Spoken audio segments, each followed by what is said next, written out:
قرآن مجید میں اللہ تعالیٰ نے، اگر آپ قرآن مجید کا بغور مطالعہ کریں تو اللہ تبارک و تعالیٰ نے اہل ایمان کے لیے اور بالخصوص علماء اور مشائخ کے لیے کچھ ذمہ داریاں ہیں جو بیان فرما دی ہیں۔ میں قرآن مجید کی روشنی میں ان چند باتوں کا ذکر کرنا چاہتا ہوں۔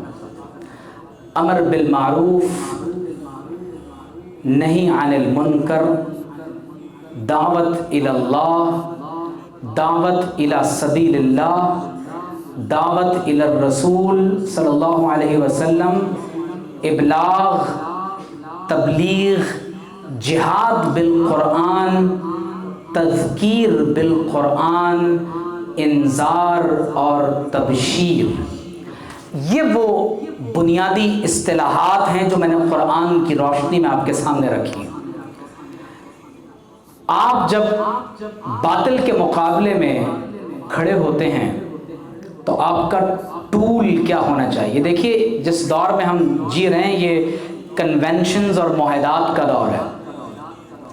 اس دور میں آپ کو جنیوا کنونشنز نظر آتے ہیں، universal declaration of human rights ہے، international covenant on civil and political rights. دنیا کو اس وقت معاہدوں کے اندر باندھا ہوا ہے، اور لوگ ان معاہدات کی بنیاد پر ممالک میں ایک دوسرے کے ساتھ ایشوز کو آگے بڑھتا ہوا دیکھ رہے ہیں۔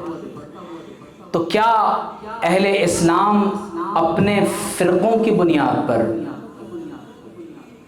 اپنے خاص فکری انداز کی بنیاد پر ان بڑے فتنوں کا مقابلہ کر سکتے ہیں؟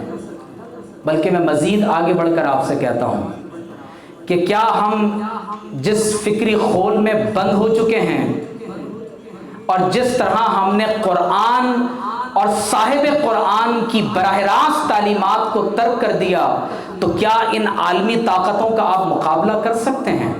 ابھی حال ہی میں ٹرانسجینڈر ایکٹ کے اوپر بات ہو رہی ہے، آپ دیکھیے کہ کس طرح فیڈرل شریعت کورٹ کے فیصلے کا مذاق اڑایا جا رہا ہے۔ اس وقت ہم ڈسیپشن، ڈس انفارمیشن اور ابلا فریبی کے دور میں زندہ ہیں۔ جو کچھ نظر آ رہا ہے وہ حقیقتاً نہیں ہوتا۔ تو قرآن میں اللہ رب کریم نے اہل ایمان اور بالخصوص علماء اور مشائخ کی کچھ ذمہ داریاں بیان کی۔ فرمایا وَجَاهِدْهُمْ بِهِ جِهَادًا كَبِيرًا، فرمایا کہ تم جب جہاد بالقرآن کرو گے، اور یہ جہاد بالقرآن جب اہل باطل کے مقابلے میں ہوگا، تو اللہ تبارک و تعالیٰ اس قرآن کی صورت میں تمہیں الفرقان عطا فرمائے گا۔ فرمایا شہر رمضان الذی انزل فیہ القرآن ھدی للناس وبینات من الھدی والفرقان، اللہ تعالیٰ نے اس کتاب ہدایت میں آپ کے لیے حق اور باطل میں تمیز کرنے کے دلائل رکھے ہیں۔ اللہ تعالیٰ نے اس کو بینات سے اس قدر پر فرما دیا ہے کہ جو شخص قرآن کا حامل بنے گا، اللہ تبارک و تعالیٰ اس فرقان کی بدولت اہل باطل کے مقابلے میں جہاد بالقرآن کے ذریعے کامیابی عطا فرمائے گا۔ تو پہلی بنیادی بات کہ جس چیز کو آپ نے حرز جاں بنا لینا ہے، تو فرمایا وَجَاهِدْهُمْ بِهِ جِهَادًا كَبِيرًا، فرمایا فَذَكِّرْ بِالْقُرْآنِ مَنْ يَخَافُ وَعِيدٍ، فرمایا آپ قرآن کے ذریعے سے بار بار نصیحت کیجئے، ڈرائیں۔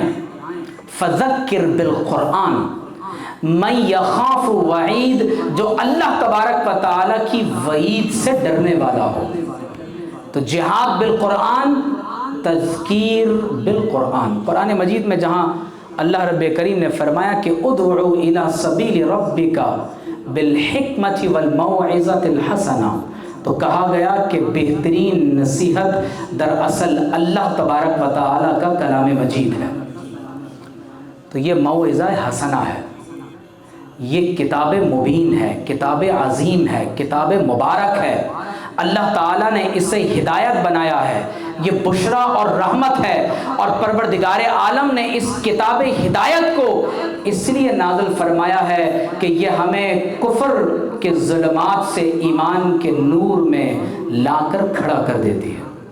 اللہ رب کریم نے فرمایا کنتم خیر امت اخرجت للناس، تمام نوع انسانی کے لیے آپ کو نکالا گیا ہے۔ آپ کا کام کیا ہے؟ تأمرون بالمعروف وتنہون عن المنکر وتؤمنون باللہ ولو آمن اہل الکتاب لکان خیرا لہم منہم المؤمنون واکثرهم الفاسقون۔ اس کا مطلب یہ ہے کہ امر بالمعروف اور نہی عن المنکر میں اگر اصحاب ایمان کا سب سے پہلا کوئی مخاطب ہونا چاہیے تو وہ اہل کتاب ہے۔ آپ مجھے غور کر کے بتائیں، ہم سمجھتے ہیں کہ قرآن میں شاید صرف 4 مقامات پر قل آیا ہے، جبکہ 200 سے زائد مقامات پر قرآن مجید میں قل کہہ کر اللہ نے ہمیں خطاب فرمایا ہے۔ قل یا اہل الکتاب، اللہ نے فرمایا کہ تم کہو کہ اے اہل کتاب۔ تو اس آیت کی روح سے تو یہ ہم پر لازم ہو گیا کہ ہم اہل کتاب کو اپنا براہ راست مخاطب بنائیں اور انہیں ہم اسلام کی دعوت دیں۔ تو امر بالمعروف، نیکی کا حکم دینا اور برائی سے منع کرنا۔ تعالوا الی ما انزل اللہ و الی الرسول، فرمایا آ جاؤ کس کی طرف؟ الی ما انزل اللہ، جو کچھ اللہ تبارک و تعالی نے نازل فرمایا ہے، فرمایا اس کی طرف آ جاؤ۔ وَإِلَى الرَّسُولِ، اور محمد الرسول اللہ صلی اللہ تعالی علیہ وآلہ وسلم کی طرف رجوع کرنے والے بن جاؤ۔ یہ قرآن مجید کا حکم ہے کہ اللہ تبارک و تعالی ہمیں دعوت دے رہا ہے کہ تعالوا الی ما انزل اللہ وَإِلَى الرَّسُولِ، جو کچھ اللہ تبارک و تعالی نے نازل کیا اور جو اللہ کے رسول صلی اللہ علیہ وسلم کی ذات اقدس ہے، فرمایا ان کی طرف لوٹ آؤ۔ اور پھر قرآن مجید میں ہمیں ابلاغ اور تبلیغ کا حکم دیا گیا۔ اس کا معنی یہ ہے کہ کبھی انسان اللہ کے امر اور اذن کو اور اللہ کے حکم کو یک بارگی دوسرے لوگوں تک پہنچا دیتا ہے، اور کبھی تبلیغ کی صورت میں بتدریج اللہ تبارک و تعالیٰ کے دین کو لوگوں تک عام کیا جاتا ہے۔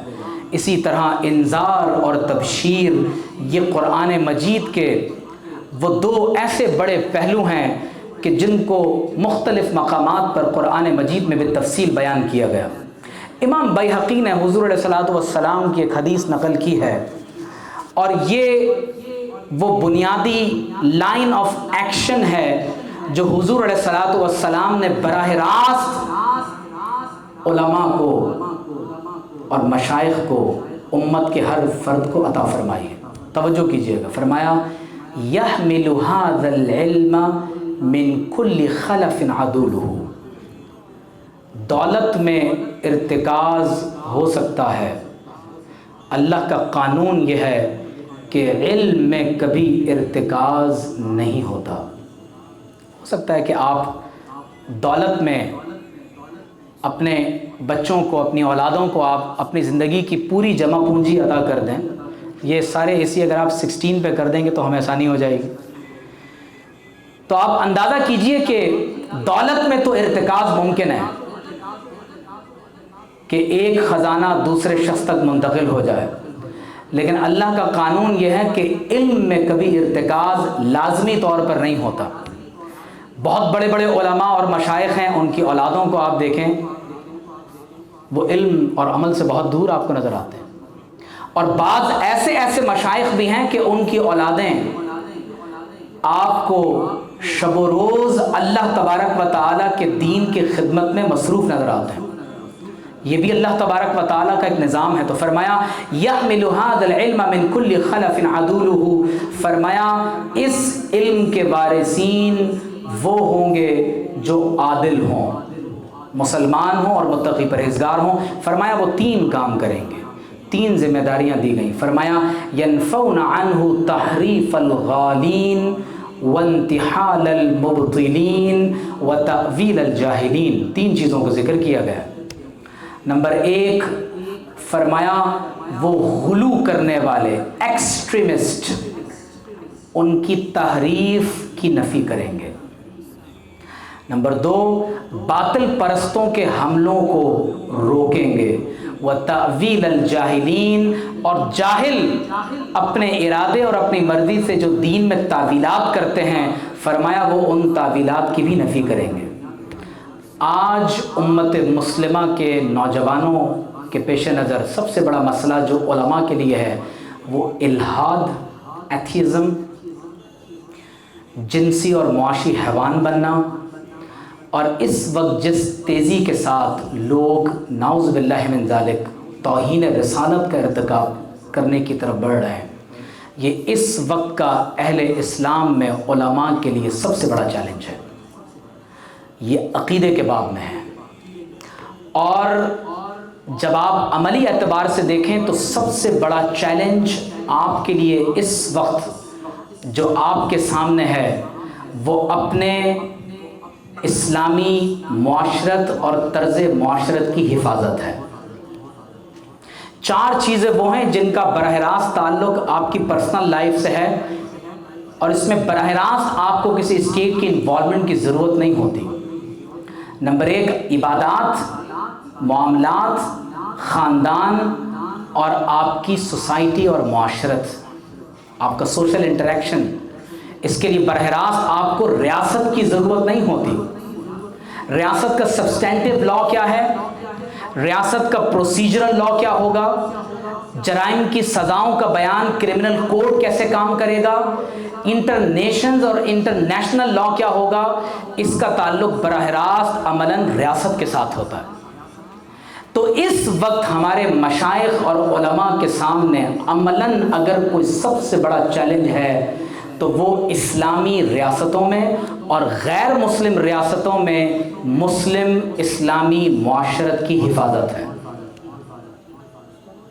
آگے بڑھیں تو فرمایا جو ایکسٹریمسٹ ہیں ان کی تحریف، ڈسٹارشن، جو دین کے اندر نعوذ باللہ ایکسٹریمزم کی وجہ سے لوگ دین میں تحریف کی کوشش کرتے ہیں، یا باطل پرستے جس طرح براہ راست دین پر حملہ آور ہو رہے ہیں، اور جہالت کی وجہ سے جو لوگ دین میں تعویلات کر رہے ہیں، اس کی نفی کرنا یہ اہل علم کی ذمہ داری ہے۔ اور حضور علیہ السلام نے فرمایا من جاءہ الموت، جس شخص کو موت اس حالت میں آ جائے، وَهُوَ يَطْلُبُ الْعِلْمَ، کہ وہ علم کو طلب کر رہا ہو۔ ہر اسٹوڈنٹ طالب علم نہیں ہوتا، یہ جو نالج کی ڈیزائر ہے کہ مجھے علم کے حصول کی طلب کے ساتھ آگے بڑھنا ہے، یہ ہر ایک کو میسر نہیں آتی۔ تو فرمایا وَهُوَ يَطْلُبُ الْعِلْمَ، اور وہ علم کو طلب کر رہا ہو تاکہ لِيُحْيِيَ بِهِ الْإِسْلَامَ، تاکہ طلب علم کے ذریعے اسلام کو زندہ کر دے۔ تو فرمایا فَبَيْنَهُ وَبَيْنَ النَّبِيِّينَ دَرَجَةٌ وَاحِدَةٌ فِي الْجَنَّةِ، تو فرمایا قیامت کے دن اس عالم دین اور انبیاء کے درمیان صرف ایک درجے کا فرق باقی رہ جائے گا۔ شرط کیا ہے؟ حصول علم کی طلب، مقصود دنیا کا حصول نہیں۔ حضور نے قیامت کی علامات میں سے ایک علامت یہ بھی بیان فرمائی وَتُعَلِّمَ لِغَيْرِ الدِّينِ، کہ دین کے ما سوا ہو کر لوگ نعوذ باللہ من ذالک قرآن و سنت کے علم کو حاصل کرنے لگیں گے۔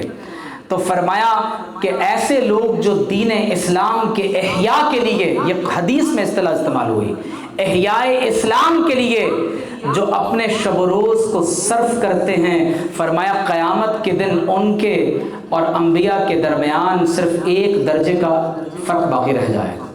حضرت ابو درداء رضی اللہ تعالیٰ عنہ فرماتے ہیں کہ حضرت مولائے کائنات علی المرتضیٰ رضی اللہ تعالیٰ عنہ نے روایت فرمایا کہ آپ صلی اللہ علیہ وسلم فرماتے ہیں یوشکو ان یاتی علی الناس زمان، فرمایا قریب ہے کہ لوگوں پر ایک ایسا زمانہ بھی آ جائے۔ ایسی بہت سی احادیث ہیں اس میں اس کا ذکر ہے کہ قریب ہے کہ لوگوں پر ایک ایسا زمانہ آئے گا، قریب ہے کہ میری امت اس فتنے میں مبتلا ہو جائے گی۔ تو فرمایا قریب ہے کہ لوگوں پر ایک ایسا زمانہ بھی آ جائے لا یبقا من الاسلام الا اسمہ، کہ اسلام کا صرف نام باقی رہ جائے گا، اسلام کا صرف نام باقی رہ جائے گا، صرف اسلام کا سابقہ لاحقہ تو ضرور ہوگا لیکن حقیقتاً اسلام کی طرف دعوت نہیں ہوگی۔ وَلَا يَبْقَى مِنَ الْقُرْآنِ إِلَّا رَسْمُهُ، فرمایا قرآن مجید کا اس وقت صرف رسم، صرف لکھائی باقی رہ جائے گی۔ یہ قرآن دنیا کا سب سے بڑا تحریر کردہ قرآن ہے، اسے سونے کے پانی سے لکھا گیا ہے، اس پر بہت خوبصورت کیلیگرافی کی گئی ہے۔ فرمایا قرآن کا صرف رسم الخط باقی رہ جائے گا۔ فرمایا مساجدہم عامرۃ، مساجد بھری ہوئی ہوں گی، وہی خراب من الہدی، فرمایا مساجد میں ہدایت نہیں ہوگی، مساجد میں ہدایت نہیں ہوگی، مساجد بھری ہوئی ہوں گی، ہدایت نہیں ہوگی۔ اب جو اگلی بات ہے اسے دل تھام کر سنیے گا، کیونکہ اس حدیث کو علماء عموماً بیان نہیں کرتے۔ فرمایا علماؤہم شر من تحت ادیم السماء، فرمایا اس دور میں آسمان کے نیچے بدترین مخلوق اس دور کے علماء ہوں گے۔ فرمایا من عندہم تخرج الفتنہ وفیہم تعود، فرمایا انہی میں سے فتنے نکلیں گے اور انہی میں لوٹ جائیں گے۔ رواہ البیہقی فی شعب الایمان۔ اور اسی دور کے بارے میں یہ بھی ارشاد فرمایا کہ الا ان شر الشر شرار العلماء وان خیر الخیر خیار العلماء، فرمایا اس دور کے بدترین لوگ اس دور کے علماء سو ہوں گے اور اس دور کی بہترین مخلوق علماء میں وہ ہوں گے جو علماء حق ہوں گے۔ تو گویا کہ حدیث میں حضور علیہ الصلوۃ والسلام نے علماء حق کا اور علماء سو کا ایک الگ پیمانہ بیان فرما دیا۔ قرآن مجید میں ایک جگہ اللہ فرماتا ہے کہ یا ایھا الذین آمنوا، اے ایمان والو، ان کثیرا من الاحبار والرہبان لیأکلون اموال الناس بالباطل۔ احبار یہود کے علماء کو کہا جاتا ہے، رہبان جو کرسچنز کے اندر تاریخ دنیا ہوتے تھے ان کے لیے کہا جاتا ہے۔ اللہ تعالیٰ نصارہ اور یہود کو خطاب کر کے نہیں فرما رہا، ہم سے کہا جا رہا ہے اے ایمان والو، بے شک بہت سے یہود و نصارہ کے علماء اور وہ لوگ جو تاریخ دنیا ہیں، اب اس کی اپلیکیشن جب ہمارے دور میں ہوں گی تو آپ اس کا اطلاق کر سکتے ہیں۔ فرمایا وہ لوگوں کا مال باطل طریقے سے کھا رہے ہیں اور اللہ تبارک و تعالیٰ کے رستے سے روک بھی رہے ہیں۔ تو ایک کردار یہ بھی ہے، اور دوسرا کردار وہ ہے کہ جسے ان خیر الخیر خیار العلماء، فرمایا کہ بہترین مخلوق علماء حق ہوں گے۔